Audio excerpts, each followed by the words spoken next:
Bismillahirrahmanirrahim. Assalamualaikum warahmatullahi wabarakatuh. Alhamdulillah. Alhamdulillahilladzi arsala rasulahu bil huda wa dinil haq liyudhhirahu ala dini kullihi wa kafa billahi syahida.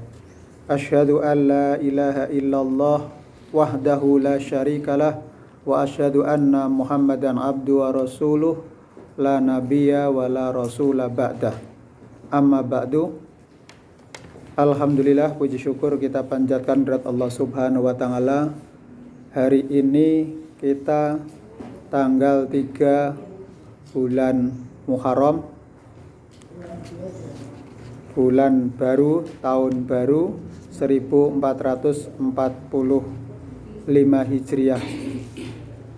Ini kalau bukan karena nikmat yang Allah berikan kepada kita sekalian, kita tidak bisa hadir di sini.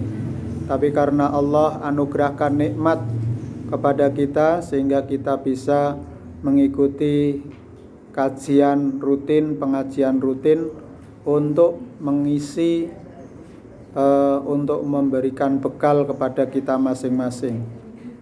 Jadi membekali diri itu kebutuhan kita masing-masing, bukan orang lain, bukan siapa-siapa, tapi yang butuh adalah kita sekalian. Jadi kalau kita melakukan satu ikhtiar, kembalinya kepada kita masing-masing. Maka fatazawwadu fa inna khairaz zati taqwa. Sebaik-baik bekal, sebaik-baik bertambahnya sesuatu pada setiap orang itu adalah yang paling utama bekal ketakwaan. Sebab dengan bekal takwa semuanya akan beres, akan baik. Tapi kalau bekal takwanya kurang, sekalipun kita mendapatkan berbagai macam karunia, maka dia tidak akan lengkap untuk mencapai kesempurnaan di dalam kehidupan ini. Maka kita mengikuti apa yang diteladankan oleh Kanjeng Nabi Muhammad SAW. Hari ini kita akan membahas tentang kaum mukmin. Ini hadis qudsi, yaitu hadis qudsi firman Allah yang tidak dicantumkan di dalam Al-Quran tentang pola pembinaan akhlak muslim. Kita sudah pada tema yang ke-33. Dalam hadis qudsi Allah Subhanahu wa taala berfirman, yaqulullah ta'ala yaumal qiyamati, ya Adamu kun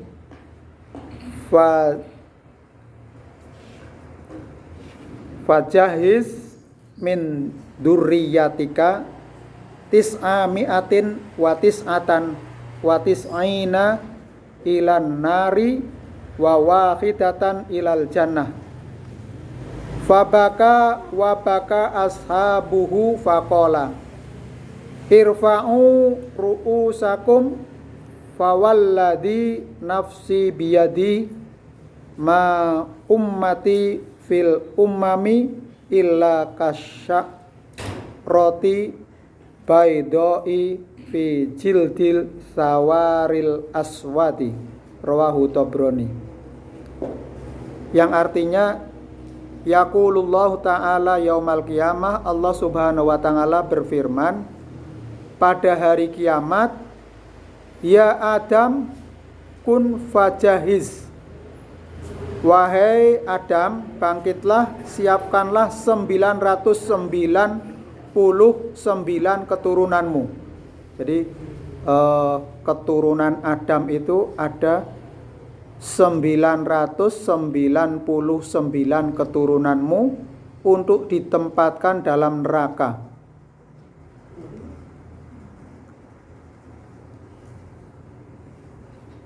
Jadi 999 keturunan untuk ditempatkan dalam neraka. Wa wahidan ilal jannah, dan satu di antara mereka itu akan ditempatkan dalam surga. 999. Berarti 1000 nggih. 1000 anak keturunan Adam, yang 999 itu akan ditempatkan di neraka jahanam, di neraka. Sementara wahidan ilal jannah, satu di antara mereka itu akan ditempatkan dalam surga. Fabaka wabaka ashabuhu faqala. Ketika Rasulullah menerimanya, kemudian menyampaikan kepada para sahabat, beliau menangis terseduh-seduh.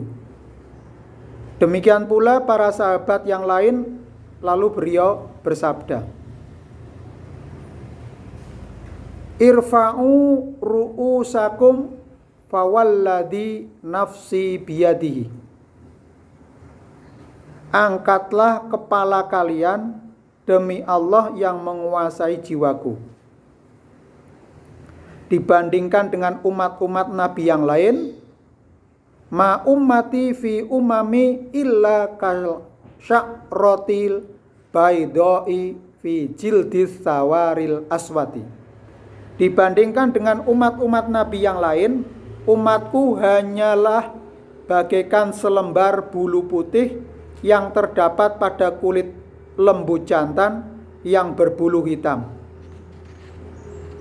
Bisa dibayangkan ya, umatnya Nabi Muhammad itu dibandingkan dengan umat-umat Nabi yang lain, umatku itu hanya bagaikan selembar bulu putih.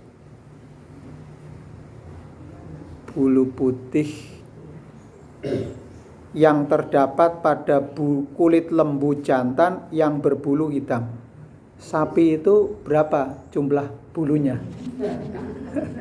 Ada yang bisa ngitung? Ini perumpamaan yang Allah berikan untuk menggambarkan bagaimana jumlah dari umatnya Nabi Muhammad. Gitu.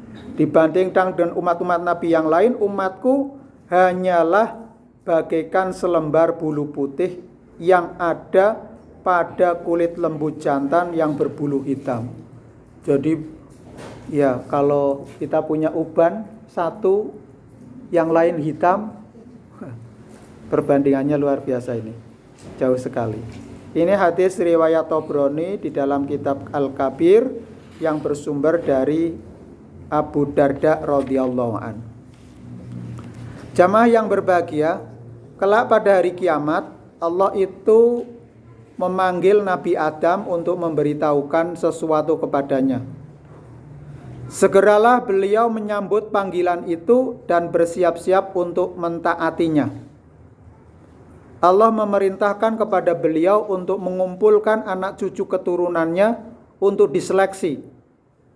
Dari setiap 1000 orang, 99 orang digiring ke neraka dan seorang lagi dimasukkan ke dalam surga. Panjenengan dereng kang pundi? 99 nggih. 99 apa ingkang setunggal? Ingkang setunggal nggih. Semoga kita termasuk golongan yang sedikit ini. Amin ya. Jadi kebanyakan orang itu sudah dinaskan itu banyak yang masuk neraka. Sebabnya apa? Gampang syaratnya, ora rekoso. Nek ngaji niku kan nggih rekoso nggih. Panjenengan harus memilih waktu, kemudian memanage Jumat siang, Jumat sonten, persiapannya pun seminggu ingkang riyen nggih. Sudah direncanakan, sudah dijadwal. Saya tok cancel kegiatan yang tidak ada kaitannya dengan pengajian. Nah, ini sudah direncanakan jauh-jauh hari. Maka itu dibutuhkan usaha lebih keras. Jadi orang mau masuk surga itu tidak cuma-cuma, bukan gratis. Tapi harus dibayar dengan waktu. Kalau orang di sana, di luar itu mengatakan time is money. Jadi waktu itu sangat berharga, waktu itu adalah uang. Ya, bagi para pialang di dunia saham mungkin waktu 1 detik itu bisa mendapatkan keuntungan yang berjuta-juta atau bermiliar-miliar bahkan. Nah, tapi bagi orang yang beriman, waktu kita manfaatkan untuk taqarrub, untuk mendekatkan diri kepada Allah. Banyaknya orang yang masuk neraka dan sedikitnya orang yang masuk surga, menurut hadis di atas, dapat kita ramalkan dari sekarang. Di saat kita hidup dewasa ini, kita saksikan banyaknya orang-orang kafir, orang-orang musyrik, orang-orang munafik, dan orang ateis yang menghiasi dunia ini dengan kemaksiatan. Sekarang di dunia online lebih luar biasa lagi ya. Kemaksiatan itu sudah tidak dibatasi. Kalau di offline atau dunia nyata itu orang mungkin masih melipir-melipir ya untuk bermaksiat. Tapi di dunia online orang sudah bisa.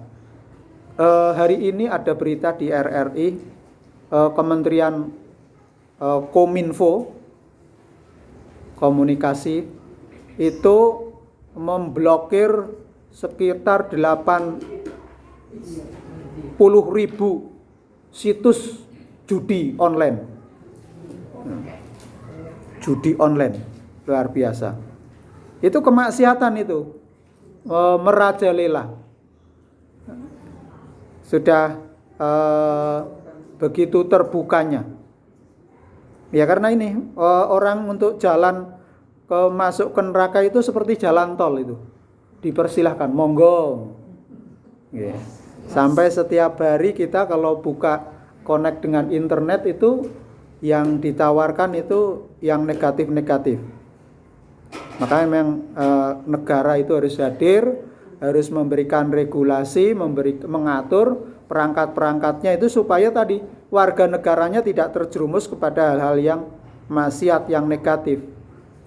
Kalau yang negatif nanti negara itu yang rugi karena negara akan membiayai kerusakan moral dan mentalnya masyarakat, sehingga anggaran habis hanya tadi menyelesaikan hal-hal yang negatif. Malah banyak pula orang-orang yang dirinya mengaku muslim, beragama Islam, tetapi fasik dan asi. Suka menuruti keinginan hawa nafsu, hanya mengikuti arus kehidupan yang melanggar ketentuan agama. Banyak pula yang dengan sadar atau tidak sadar keluar agama, keluar dari garis-garis batasnya. Mereka inilah yang dimaksud dalam atau termasuk golongan yang 99,9%. Jadi memang untuk menjadi emas yang murni itu memang perlu digosok. Kita untuk menjadi orang yang mutakin itu perlu diuji.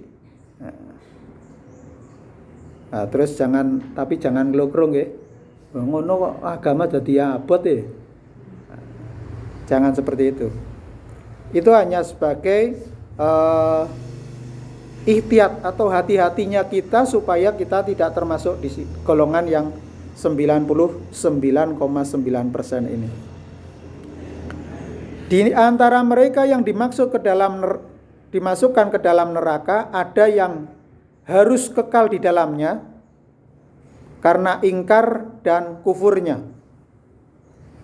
Ada pula di antaranya yang tinggal untuk sementara waktu, yang agak lama sesuai dengan penyelewengan yang telah dilakukannya.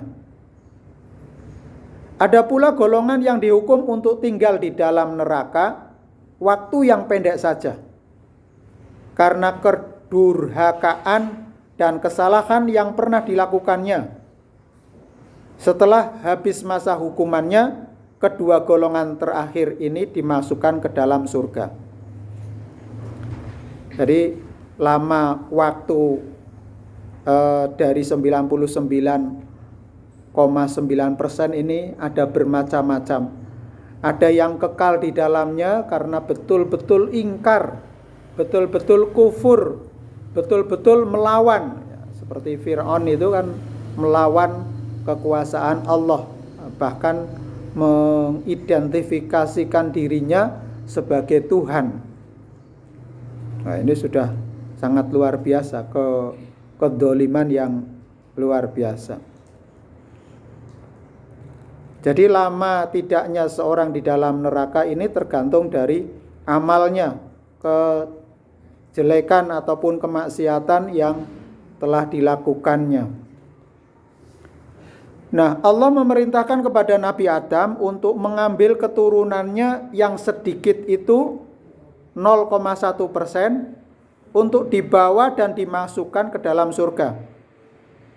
Karena mereka inilah yang benar-benar beriman dan mendapat hidayah dan berpendirian tetap, tidak menyeleweng, tegas, tidak ragu-ragu, dan berjalan betul-betul meniti di atas siratal mustaqim, tidak tergelincir dan tidak melampaui batas. Kalau kita membolak-balik lembaran Al-Quran, tadi surat As-Sajdah juga sudah kita baca, banyak kita dapati kata-kata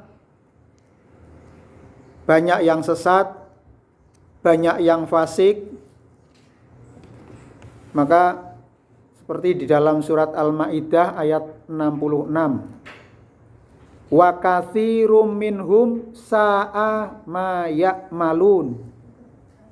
Kebanyakan mereka perbuatannya amat buruk. Jadi kebanyakan orang itu perbuatannya amat buruk. Makanya misi Nabi, Kanjeng Nabi Muhammad SAW diutus ke muka bumi ini adalah liutammima makarimal akhlak, untuk menyempurnakan akhlak budi pekerti yang mulia. Nah, nih. Jadi kebanyakan mereka perbuatannya amat buruk. Jadi orang yang berbuat baik dengan yang berbuat buruk itu lebih banyak. Wa katsirum minhum fasikun. Kebanyakan dari mereka orang-orang yang fasik. Fasik itu adalah orang yang rusak keimanannya. Jadi tidak total mukhlisina lahuddin, ketika melakukan ibadah itu tidak semata-mata tulus kepada Allah.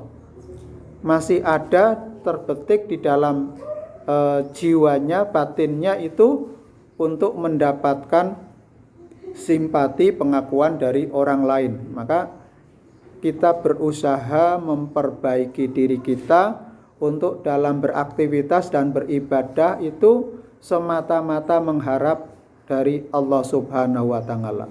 Bukan karena lingkungan. Yang akan menolong kita itu bukan orang lain. Yang akan menolong kita itu adalah diri kita sendiri.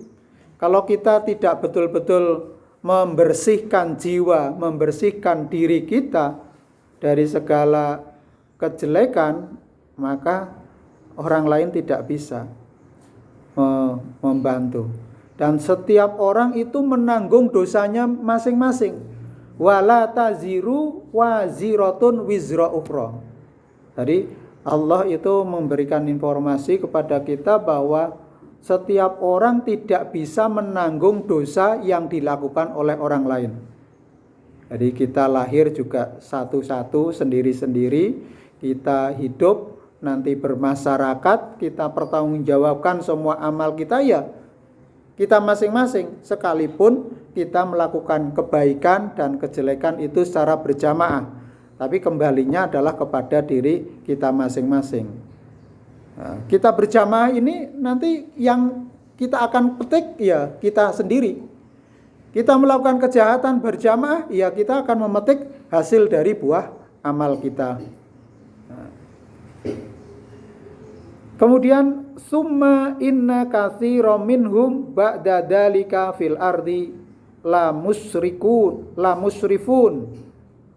Ini dalam surat Al-Maidah ayat 32. Kemudian sungguh banyak di antara mereka setelah datang Rasul itu melampaui batas-batas ketentuan di atas bumi. Jadi la musrifun itu orang-orang yang melampaui batas. Melampaui batas berarti kalau ada ketentuan yang diatur oleh nabinya, karena setiap umat itu ada pemimpinnya, ada imamnya, ada nabinya tadi.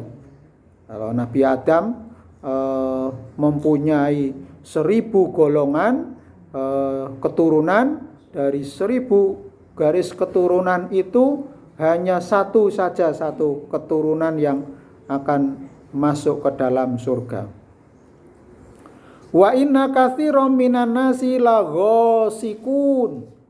Dan sesungguhnya kebanyakan manusia adalah fasik. Tadi sama ya di Al-Maidah 66 dan Al-Maidah 49. Ini sama, fasik. Wa tara katsiran minhum yusari'una fil itsmi wal udwan. Engkau lihat dari kebanyakan mereka bergegas melakukan dosa dan permusuhan. Nah, ini kita Al-Maidah ayat 62. Ini menggambarkan orang itu mempunyai sumbu pendek itu ya.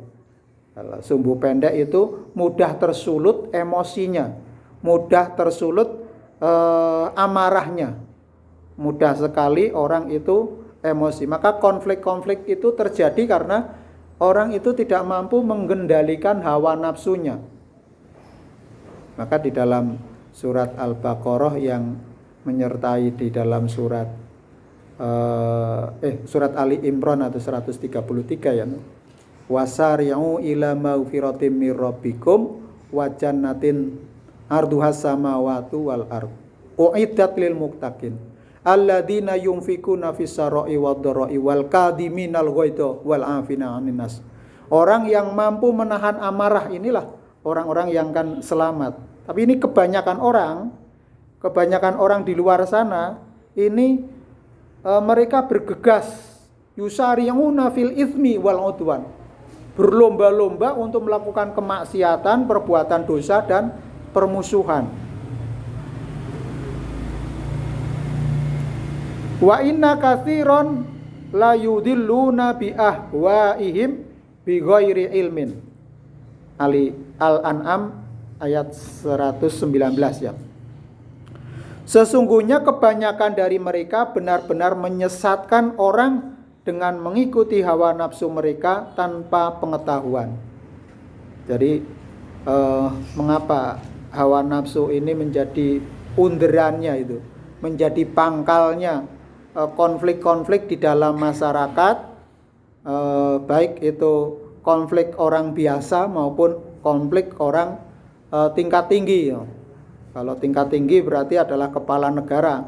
Kalau kepala negara itu sudah mudah tersulut hawa nafsunya, dia bisa gunakan tentaranya untuk menghabisi orang lain, polisinya untuk karena mereka punya power berupa kekuasaan. Maka kebanyakan orang itu menyesatkan dengan mengikuti hawa nafsu mereka tanpa pengetahuan.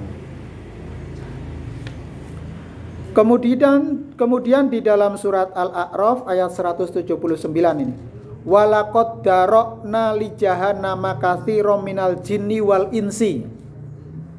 Dan sungguh telah kami sajikan banyak dari jin dan manusia untuk neraka jahanam. Jadi isinya neraka jahanam itu kebanyakan manusia dan jin.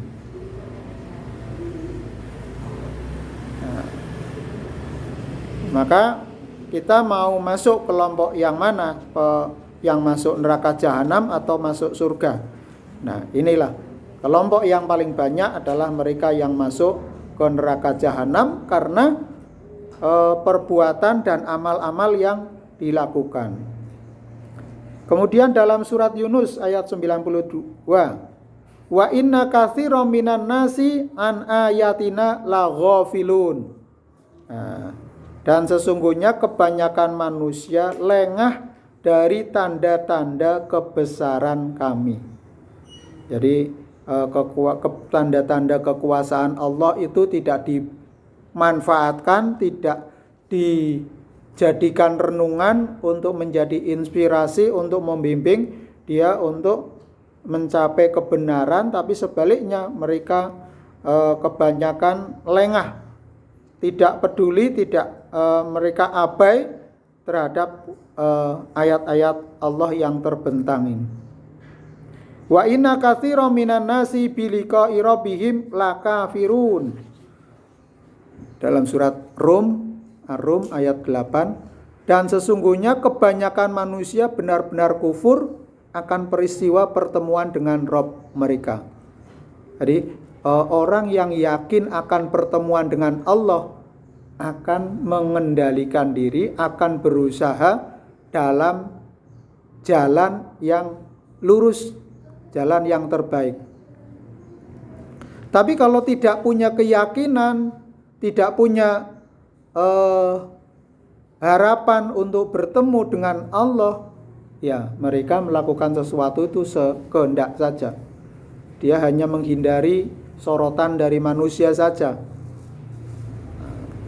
Tapi kalau orang yang tahu akan peristiwa pertemuan dengan Allah, akan mengerem dirinya dan akan memilah dan memilih apa yang sekiranya menguntungkan dan menyelamatkan.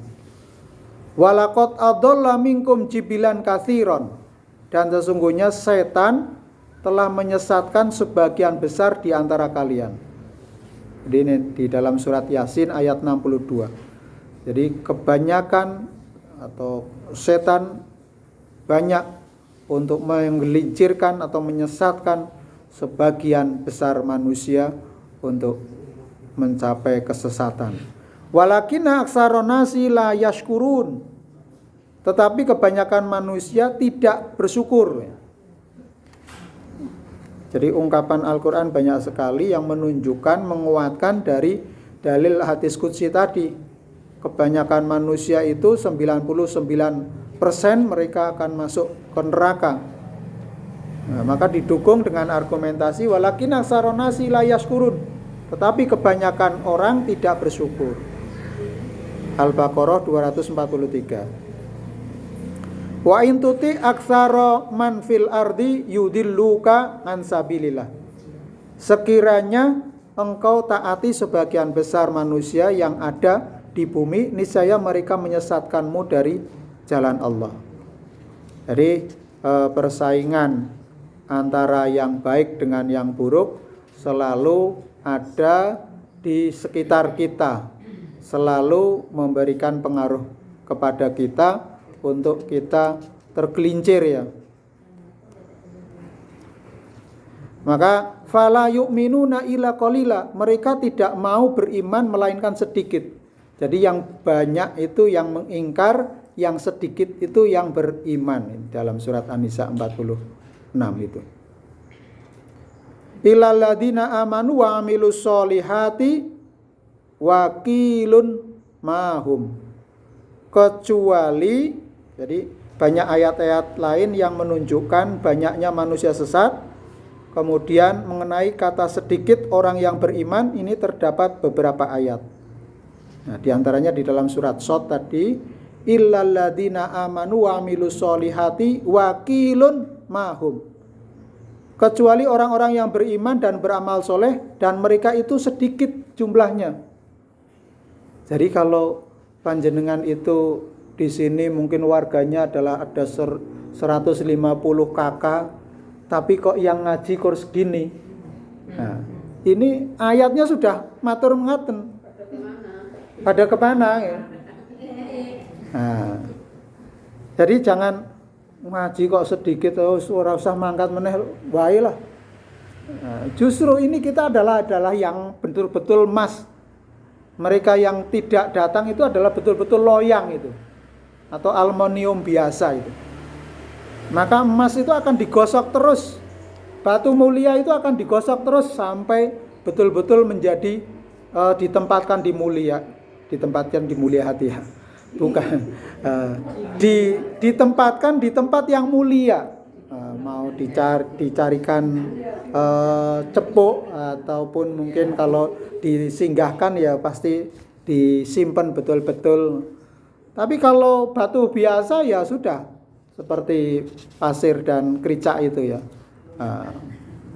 Begitu aja, tidak ada yang mengambil. Tapi kalau kita yang digosok terus itu akan menjadi mulia. Faqalilam ma yu'minun, dan sedikit benar mereka yang beriman. Ini Al-Baqarah ayat 88. Fala yu'minuna illa qalila, dan mereka tidak mau beriman melainkan sedikit. An-Nisa ayat 46. Maka ketika Nabi mendengar hal sedikitnya orang-orang yang masuk surga, beliau merasa sedih lalu menangis. Para sahabat merasa khawatir dan takut kalau termasuk golongan banyak yang masuk neraka, sehingga mereka pun turut menangis pula. Jadi ketika hadis qudsi ini dibacakan kepada para sahabat itu menangis karena merasa takut, karena takut termasuk golongan yang banyak yang masuk neraka. Menyaksikan betapa seduhnya para sahabat menangis, Nabi berkeinginan untuk menghibur mereka dan menyampaikan kabar gembira yang telah dikaruniakan dan disampaikan Allah kepada umat beliau. Beliau memerintahkan kepada mereka untuk mengangkat muka dan berhenti menangis. Beliau menyampaikan berita yang menegaskan bahwa banyak di antara umat Muhammad yang mendapat taufik dan hidayah Allah serta berjalan di atas relnya. Sehelai bulu berwarna putih pada kulit lembu hitam itu memang sedikit. Umat Muhammad SAW itu memang sedikit dibandingkan dengan banyaknya umat-umat yang sesat dan menyeleweng. Selain jumlahnya sedikit, umat Nabi Muhammad adalah sebaik-baik ummah atau khairu ummatin ukhrijat linnas, ya, sebaik-baik ummah yang dikeluarkan oleh Allah menurut Al-Quran. Sewajibnya kita sebagai umat yang baik berusaha sekuat tenaga untuk senantiasa dapat mempertahankan kedudukan yang mulia. Jadi yang sedikit ini kalau bisa mempertahankan kedudukan yang mulia itu jauh lebih terhormat. Jamaah yang berbahagia, hadis qudsi di atas ini diriwayatkan oleh Bukhari dan Sahih, dalam Sahihnya lebih panjang dan luas, bersumber dari Abu Sa'id Al-Khudri. Yang hadisnya saya bacakan terjemahannya ya sebagai penutup. Allah Subhanahu wa taala berfirman pada hari kiamat, wahai Adam. Adam menyahutnya, kami sambut panggilanmu ya Rabbana, dan demi kebahagiaan yang engkau curahkan kepada kami. Lalu beliau dipanggil lagi dengan satu panggilan. Sesungguhnya Allah memerintahkan kepadamu untuk memisahkan serombongan keturunanmu untuk dikirim ke dalam neraka. Adam bertanya, apa yang dimaksud dengan serombongan ke neraka itu? Allah menjelaskan, ambil dari tiap-tiap 1099 orang. Ketika dilaksanakan perintah itu, terjadilah berbagai peristiwa. Seolah-olah orang yang sedang hamil gugur kandungannya, anak-anak kecil serta merta beruban, dan terlihat orang yang bermabukan, tapi sebenarnya mereka tidak mabuk. Hanyalah gambaran siksaan Allah yang sangat dahsyat ketika itu.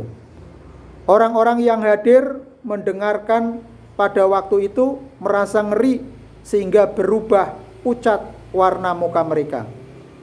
Lalu Nabi SAW menerangkan, diambil dari Ya'jud dan Ma'jud 999 dan dari kalian satu. Kalau kalian dibandingkan dengan orang-orang yang sangat banyak itu, ibarat sehelai bulu berwarna hitam yang terdapat pada seekor lembu jantan yang berwarna putih. Sesungguhnya aku mengharapkan agar kalian menempati seperempat penghuni surga. Lalu kami semuanya bertakbir, tanda gembira. Kemudian beliau menyambung lagi, menempati sepertiga penghuni surga. Lalu kami bertakbir lagi, tanda gembira. Kemudian beliau menyambung lagi, menempati separuh penghuni surga. Maka kami pun bertakbir lagi. Hadis riwayat Bukhari. Ini bunyi hadis itu, semoga kita termasuk golongan yang separuh itu ya. Jadi orang yang 1% atau yang 0,1% ya dari 99,9%. Gambaran kegoncangan siksaan Allah pada hari kiamat seperti yang disebutkan dalam hadis di atas, seolah-olah sebagai isyarat kepada dua ayat yang disebutkan Allah dalam surat Al-Hajj ayat 1-2. A'udzubillahi minasyaitonirrajim. Bismillahirrahmanirrahim. Ya ayyuhan nasu taqu rabbakum inna zalzalatas saati la syai'un adim yauma tarawnaha tadhalu kullu murdi'atin amma arda'at wa tada'u kullu dati hamlin hamlaha wa taron nasa sukara wa ma hum bisukara walakinna adaballahi syadid. Hai manusia, bertakwalah kepada Rob kalian, karena sesungguhnya kegoncangan hari kiamat itu adalah suatu kejadian yang sangat dahsyat. Pada hari kalian melihat kegoncangan itu, wanita yang menyusui akan lupa pada anak yang disusuinya, dan gugurlah setiap kandungan wanita yang hamil, dan kalian melihat manusia dalam keadaan mabuk, padahal sebenarnya tidak mabuk, tetapi azab Allah sangat dahsyat. Ini gambaran peristiwa hari kiamat yang ditunjukkan agar memperkuat keimanan kita untuk mempersiapkan mendapatkan bekal sehingga kita tidak termasuk orang-orang yang merugi. Mekaten yang bisa kami sampaikan, semoga yang sedikit ini bermanfaat. Kalau ada pertanyaan kami persilahkan. Wabillahi taufiq wal hidayah. Wassalamualaikum warahmatullahi wabarakatuh.